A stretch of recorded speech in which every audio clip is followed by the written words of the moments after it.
Han was halfway through his third missile mounting when Leia suddenly stiffened. "Rankeev's heading this way," she murmured.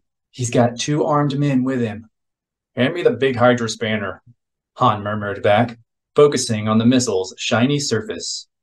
There were 3 figures coming up behind him, all right, though the reflections in the curved metal were too distorted for him to see any details. "On a scale of 1 to 10, how unhappy do they look?" "Very," Leia said grimly as she handed him the Hydra spanner. "There are 2 more men and 2 more of Rankeev's yellow-eyed friends coming in about 10 meters behind them." "Yeah, I see them," Han said. Still, he'd known from the beginning that they were running on borrowed time. "Get ready to move." "Where?" Han made a quick assessment. Their current ship was obviously the closest, but getting to the ramp would mean heading toward the trouble currently marching in their direction. The next one over, the one behind Leia, would at least let them run away from Rankeev's thugs. "Up that ramp," he said, nodding over her shoulder. "Okay," Leia said. "Let me know when." Han grimaced. "Trust me, you'll know." He lifted the Hydro spanner, making a show of adjusting it as he watched the approaching figures. The 2 men's arms subtly shifted as they reached for their blasters. Spinning around, Han hurled the Hydro spanner toward the group and grabbed for his own blaster. Reflexively, the 2 men ducked as Rankeev snapped both forearms up between his face and the spinning Hydro spanner. The men recovered their balance and reached again for their weapons, and twitched their hands away as Han put a shot squarely into each of their holsters, blowing the blasters apart and sending bursts of Tabana gas out in the air. "Go!" Han snapped, waving behind him. The 2 backups were on the move now, breaking into a run as they pulled out their weapons. For an instant, Han considered sending a couple more shots in their direction to try to slow them down, decided it wasn't worth it, then turned and took off for the ramp he'd pointed out to Leia. Fortunately, she hadn't waited for his order to run. As he ducked under the missile he'd been working on, he saw that she was already halfway up the ramp. He leaned into his run, and by the time the blaster bolts started flying around him, he'd made it to the top of the ramp and through the hatch, throwing his free hand in front of him as he slammed into the bulkhead of the far side of the narrow entryway. He was spinning around to close the hatch when Leia, who'd been standing to the side out of his way, slammed it shut for him. "Now what?" she demanded, spinning the door's old-fashioned locking wheel. "We get out of here," he told her, pushing off the wall and through the cockpit door. He dropped into the pilot's seat and grabbed the straps, glowering at the controls and their softly lit alien script labels. He'd hoped to have at least one more chance to study the translation before he tried this. But he didn't, and he would just have to make do. "Strap in," he ordered Leia, as she tumbled into the seat beside him. The starter sequence, there. He keyed the switch, and a soft rumble began to build from somewhere behind them. "You're sure you know what you're doing?" Leia asked, leaning forward to peer out the side of the crosshatch canopy. "I always know what I'm doing," Han assured her. A row of glowing markers shifted abruptly from red to blue. Standby? Probably, since that hadn't been long enough for repulsor lifts to warm up all the way. The drive activation was over here. He probably wouldn't need it, but it wouldn't hurt to have it ready. He keyed it on, glancing over at the red-lit weapons sections of the board and wondering if he should bother trying to activate the laser cannons as well. Abruptly, the whole ship shook as something slammed violently against the outer hatch. "You forgot to raise the ramp," Leia snapped. "No, I didn't," Han said. The blue repulsor lift markers winked, then changed again, this time into a deep purple. "What are you talking about?" Leia demanded, jabbing a finger. "I can see the end of it from here." "I mean, I didn't forget," Han said, as whoever was out there again slammed himself against the hatch. "Hang on." Getting a grip on the steering yoke, he gave the throttle palm wheel a quick spin. The ship leapt like a scalded Minoc, heading straight for the ceiling, and Han heard a faint scrabbling sound as whoever had been on the ramp slid unceremoniously off of it again. Hastily, he spun the wheel half a turn back, and his stomach lurched as the ship ended its upward bounce and started back down again. Leia gurgled something as Han tried it again, turning the wheel a quarter turn this time. The ship wobbled a bit and then stabilized, hovering a few meters off the ground. "See? Nothing to it," Han said, taking a moment to look out the canopy. From their new vantage point above the rest of the missile ships, he could see across the cavern to a big conveyance tunnel at the far end. The two sets of quad lasers Rankiv had installed over there were starting to swivel around on their mounts, shifting from the task of guarding the cavern's approach to the more immediate job of swatting down this unexpected hijack attempt. Between the quads, a half-dozen other men were wrestling with one of the concussion launchers, also turning it to face into the cavern, while another group of aliens was hurrying to the entrance with heavy blaster rifles in their hands. Clearly, no one was getting out that way. Just as well, that wasn't the direction Han was planning to go.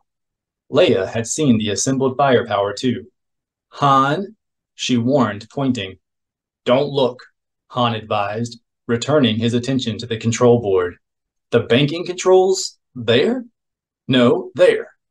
Shifting one hand from the yoke to the sliders, he gave them a turn. The ship leaned to port side, then began drifting sluggishly in that direction as the angled position unbalanced the repulsor lifts. Han gave the slider another push, glanced out the side of the canopy, and twitched the control yoke. Blaster fire was hitting the ship now, the bolts thudding into the hull and splashing off the canopy as the ship's sideways skid picked up speed. Across the cavern, he could see that the quad lasers were almost ready. He gave the slider one final nudge, remembering just in time that he also wanted the landing gear retracted. He found the right switch on the second try, then grabbed the throttle wheel and braced himself. With a violent crash, the ship slammed into the side of the cavern right above the tunnel where he and Leia and the others had arrived. Spinning the throttle wheel all the way back, he dropped the ship to the ground. And with the landing gear retracted and its hull on the ground, the ship was now completely blocking off the tunnel. "Out," Han ordered Leia, pulling out his blaster and thrusting it into her hands. "Get to the speeder bus. See if you can start it. If you can't, open the access panel so that you can hotwire it." Leia called back over her shoulder as she disappeared through the cockpit door. "Open the access panel so I can hotwire it," Han finished under his breath. He keyed off all the systems, then unstrapped and headed out after her. With all the firepower at the other end of the cavern, he'd expected Rankiv to at least have posted a guard or two at this equally obvious escape point, but there was no sound of blaster fire as he picked his way down the now slightly battered ramp, and he saw no bodies as he sprinted to the bus. Even insect-eyed aliens who could pull Kaldorf missiles out of thin air, he reflected, sometimes made mistakes. He found Leia inside the bus, the access panel already open. "It's frozen," she told him as she stepped back out of his way. "Yeah, no problem," he grunted, kneeling down and giving the wire a quick look. Something this old and decrepit ought to be a snap. 30 seconds, he promised. "Time me." "Just hurry," Leia bit out. "They could be here any minute." "Relax," he said, poking at the wires. "They're not moving that ship anytime soon." "Maybe they already have people out here," she countered, looking over her shoulder at the darkened tunnel stretching out behind them. "Where are we going?" "Away," Han said. There was the starter line, a little tweaking. "That's not an answer," Leia said. "We need to get back to Kraken and the others, or at least close enough to one of the inhabited areas for our comlinks to work." There was a click, and a low rumble suddenly filled the bus as the repulsor lifts came to life. "There you go," Han said, straightening up and turning to the driver's seat. Leia was faster, slipping past him and dropping into the seat. "You're better with this," she said, handing him back his blaster. "I'll drive." "How are you at driving backward?" he countered. "Because there's no room in here to turn up." He grabbed for the seat back as she keyed in the repulsor lifts, sending the bus lurching up off the ground. A second later, he was still trying to regain his balance as she shifted into reverse and they took off, backing full speed down the tunnel. "Get to the back," she ordered. Let me know when we hit the next cross tunnel so I can turn this thing around." "So you figured out where we're going?"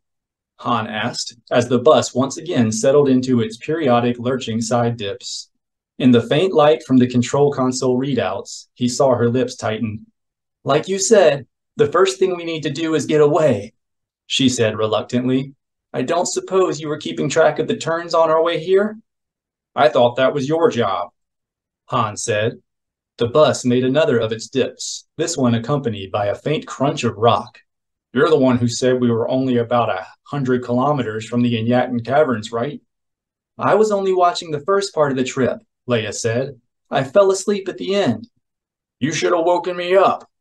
"I didn't realize I dozed off until I woke up," Leia countered. "You didn't happen to see how the driver was navigating, did you? I don't see any map readouts anywhere on the control board." "He had a data pad propped up on the console," he told her. "Rankiv took it with him when we all left." "I was afraid of that," Leia said. "I guess we'll just have to poke around until we find something we recognize." "That's what I was thinking," Han agreed. The bits of light coming from around the missile ship he'd crashed were fading into the distance, and he turned around to look out at the even darker tunnel behind them. "You might want to switch on some lights," he added. "It could be handy to see where we're going." "If you can figure out a way to turn on the rear glow panels without turning on the front ones, go ahead," Leia said. "Otherwise, get the glow rod out of the emergency kit under the seat there and go shine it out the back. I don't want to have the headlights showing Ranky where we are." "What is that noise?" Han frowned, playing back the last couple of seconds through his memory. It had just been one of the bus's dips, along with another of the skittering stone accompaniments he'd heard earlier. "The regulator squid's got a feedback problem," he told her. "It pops the repulsor lifts on one side." "I know that," she growled. "I was asking—" "Oh." Abruptly, she kicked in the brakes, forcing Han to again grab for a handhold as she brought the bus's speed down to a crawl. "What are you doing?" he demanded. There was another dip and another soft crunch, and Han lurched again as she brought the vehicle to a complete halt. He winced again as she turned on the headlights, blowing away the night vision he'd built up over the past couple of minutes. "Look," she said. "At what?" he growled. "At that," she said impatiently. "Right there in front of the bus on the left side, that little circle. You see it?" Reluctantly, Han opened his eyes to slits, giving them a moment to adjust to the glare. There was a faint circle there, all right. A slightly clearer spot in the layer of gravel covering the tunnel floor. And suddenly he got it. "It's the feedback sputter," he said, opening his eyes all the way as he studied the circle. "The stones get an extra kick when the repulsor lift shunt back in." "Leaving us a trail to follow," Leia said, cautious hope in her voice. "Going to be tricky, though," Han said doubtfully. "A sputter every couple of seconds at 100 kilometers an hour only gives us one marker every 50 meters or so. And that assumes there's gravel at all those spots for the sputter to make a circle in." "It still beats wandering aimlessly around Pone Minor," she said. She shut off the lights, and in the sudden darkness, Han heard her climb out of her driver's seat. "Think you can drive backward?" "At least as good as you can drive forward," he told her. "You planning to take a nap?" "I'm planning to open the rear hatchway and watch for our trail of grapes with this," she said. And as Han's eyes again readjusted to the dim radiance from the console, he saw her pull the glow rod from the bus emergency pack. "At least until we find a place to turn around." "Okay," Han said, sitting down behind the wheel.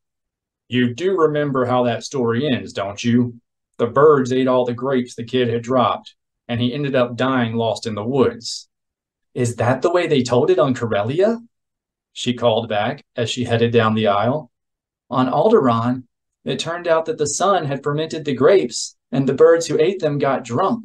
So the boy just followed the line of sleeping birds back home." Han rolled his eyes. Leave it to the Alderaanians to slap a cheery end on a nice little grisly children's morality tale. Of course, he'd always thought the kid in the story was an idiot anyway. "You ready back there? Okay, here we go."